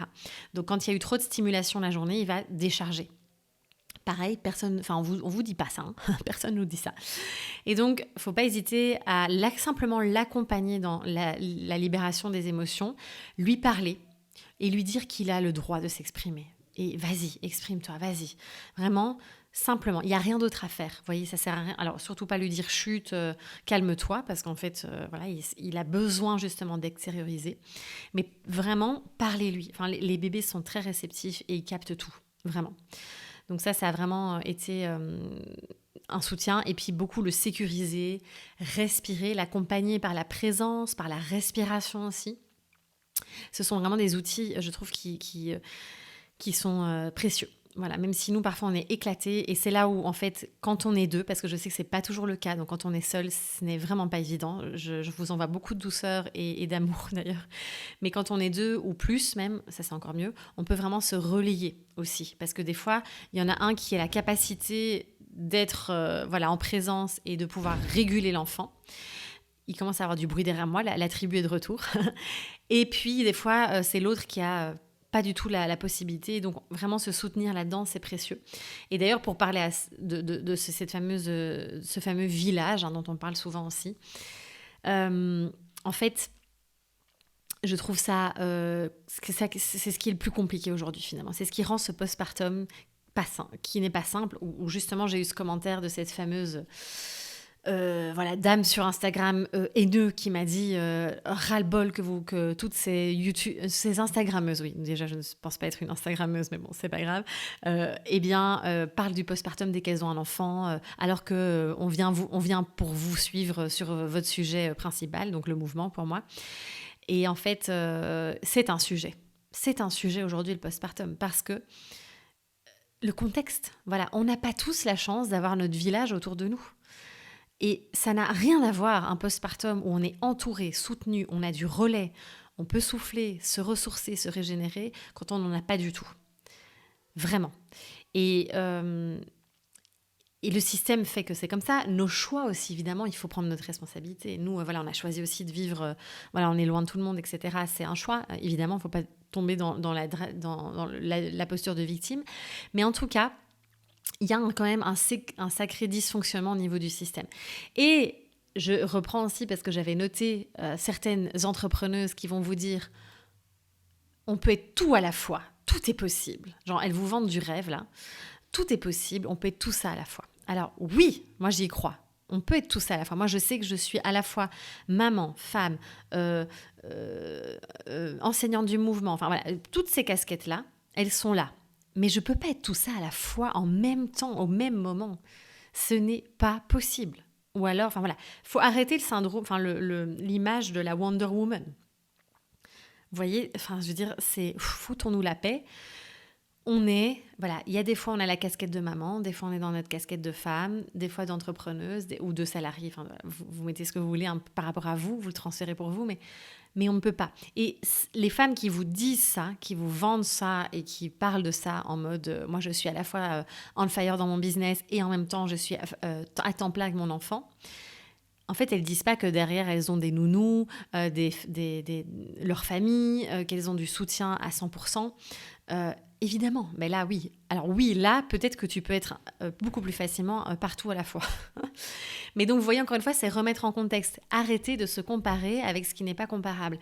Pareil, quand on devient jeune parent et qu'on voit les personnes sur les réseaux sociaux qui vont faire leur routine du matin, qui vont faire du journaling, qui vont avoir le temps de faire 1 heure de mouvement par jour, qui vont cuisiner. En fait, ça sert à rien de se comparer. C'est juste pas possible. Ces personnes-là, elles vont vous dire que ça, c'est important pour elles dans leur moment de vie, mais vous avez un petit peu d'autres priorités, vous voyez. Donc voilà, revenir vraiment à vous et vous uniquement. Et votre contexte à vous, en fait. Ça, c'est vraiment hyper précieux. Donc voilà, ça c'est ce que je viens de vous dire. Ensuite, au niveau de l'organisation, parce que sincèrement, C'est comme je vous dis, enfin en tout cas moi c'est comme ça que je le vis. Je trouve que pour le deuxième, ce qui est le plus chaud, c'est l'organisation. Et donc nous on n'a pas encore trouvé, hein, je vous le dis, 3 mois et demi, on n'a pas encore trouvé l'orga qui nous convient exactement, même si on s'en approche. Là on va, avec l'entrée à l'école en plus du grand, on a plus ou moins une organisation en tête. Et on va voir un petit peu tout ça, mais je pense que la clé, c'est vraiment l'organisation. Alors, on m'a demandé sur Insta comment tu fais pour gérer le boulot, le fait d'être avec ton bébé, etc. Ben, je ne sais pas si je peux dire que je gère. Hein. C'est un petit bordel hein, quand même, intergalactique, mais on fait du mieux qu'on peut. Alors, d'abord, je pensais que j'allais pouvoir, en effet, travailler un petit peu pendant qu'il dormait, etc. Sauf que il est toujours en portage. Donc, ce qui est chouette, c'est que d'office, il y a des non négociables. Donc, d'abord, le matin, moi, c'est la marche. Voilà, je vais marcher, je prends la lumière naturelle, je suis dehors avec lui, un maximum. Ensuite, je rentre et là, parfois, je bosse un petit peu. Alors, je sais que du coup, je fais tout ce qui est sur ordinateur, debout du coup, ou sur le ballon, pendant qu'il est en portage. Et après, donc quand mon chéri rentre du boulot, c'est lui en général qui va chercher le grand. Et moi, après, quand il rentre, il s'occupe des enfants. Et moi, j'ai 1 heure où je peux prendre du temps pour moi. Voilà, nous, on s'est organisé comme ça. Lui, il fait son temps pour lui le midi, sur son temps de midi. Bref, on essaye vraiment d'avoir du temps pour soi parce que pour nous, c'est un non négociable. Ça, c'est vraiment quelque chose qui... alors, on a moins de temps qu'avant, mais on essaye quand même de se libérer un temps pour soi parce que sinon, on ne tient pas en fait. On est tous les deux sportifs, en tout cas, on a besoin de mouvement. Et donc, voilà, c'est à vous de trouver. Hein, pour vous, c'est peut-être autre chose, hein, mais un non négociable. Ensuite, là, on s'est réorganisé, c'est-à-dire que là, on a quand même des gros projets qui arrivent là au niveau du boulot, c'est-à-dire que là, on a sorti, ça y est, on sort là, en fait, l'épisode de podcast sortira jeudi, donc demain, si vous écoutez le jour même, on sort l'ouverture, enfin, en tout cas, on ouvre les inscriptions aux formations de 2026, Flow Energy et Bloom Dance, et puis il y a le studio, qui va être un petit peu remodulé, avec des nouveautés, tout ça dedans. Donc, on a énormément de travail avec ma Audrey, donc mon OBM en fond. Et du coup, forcément, il faut que je travaille. Et puis, il y a les vidéos du studio à tourner, etc. Et ça, je ne peux pas le faire avec Com. C'est impossible. Mon métier, il me demande d'être en mouvement. Donc, c'est ça qui est complexe. Du coup, on s'est réorganisé pour que je travaille le week-end. Encore une fois, je sais que c'est pas possible peut-être pour tout le monde. Peut-être que tous les chéris de l'univers ne veulent pas, n'acceptent pas d'être avec les deux tout seuls. Mais en tout cas, moi, on a vraiment beaucoup communiqué par rapport à ça. Et puis, jusqu'à ce que Com aille les 2 jours semaine, comme je vous ai dit. Donc voilà, c'est notre organisation du moment. Le soir, c'est le tunnel. Donc là, on s'est dit, non mais le soir, en fait, il faut qu'on soit à 2. C'est le tunnel du soir, je pense que les parents connaissent. Donc là, on sait que c'est non négociable. Évidemment, moi, je vais recommencer à donner les flows dans le studio. Donc là, on va 1 fois par semaine, ce sera une autre gestion. Donc voilà, c'est comme ça qu'on s'est organisé. Je continue aussi à me former en douceur. Je termine la formation des 5 filaments et tout ça. Mais c'est vrai que c'est accepter que des fois, c'est que 10 minutes, quoi. Et c'est OK, c'est déjà ça. Alors le soir, moi d'habitude, j'ai une bonne énergie et je travaille plutôt bien le soir, sauf que là, je suis éclatée. C'est juste pas possible. Donc voilà, c'est vraiment de la résilience. Vraiment, je sais que là...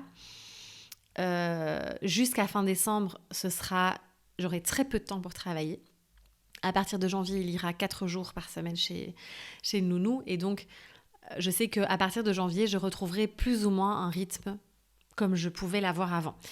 Et donc, je sais que jusqu'en janvier, je sais qu'en fait que ça va être particulier et je suis OK avec ça.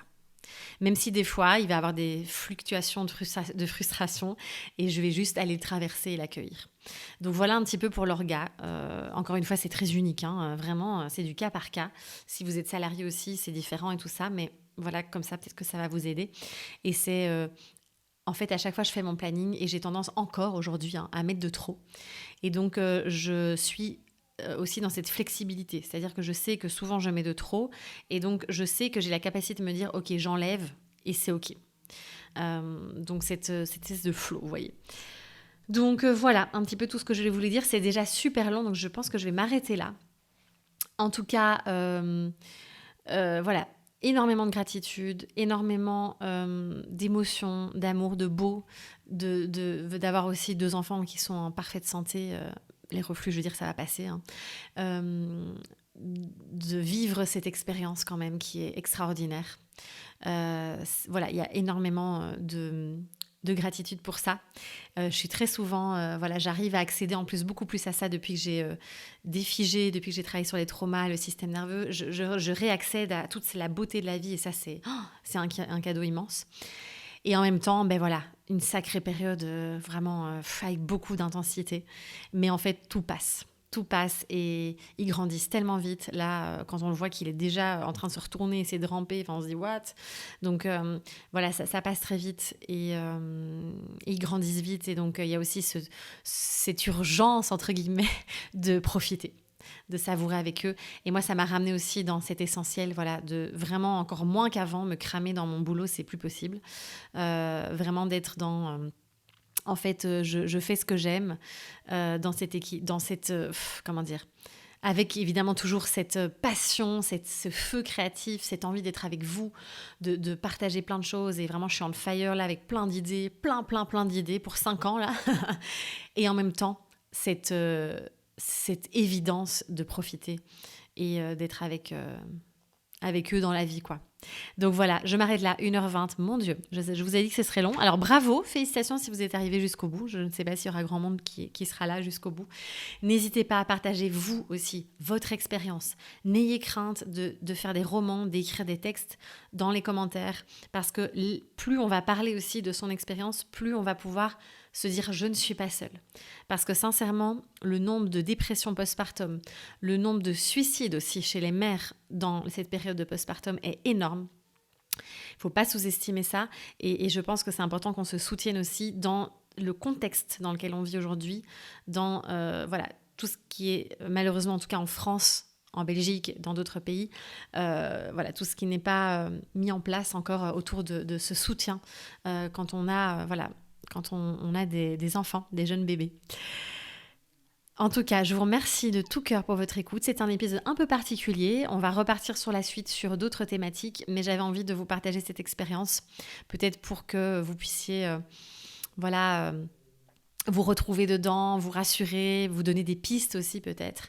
Et puis n'hésitez pas à m'écrire aussi peut-être si vous avez envie par mail, sur Instagram, n'hésitez pas, c'est toujours un plaisir de vous lire. Je suis très lente à la réponse, encore plus en ce moment, mais je vous lis avec joie. Et puis n'hésitez pas à partager peut-être cet épisode aussi à des femmes, des hommes qui en auront besoin. Et puis je vous dis à très vite pour plein de nouvelles aventures. Je vous embrasse très très fort, prenez soin de vous et kiffez la vie surtout. Bye.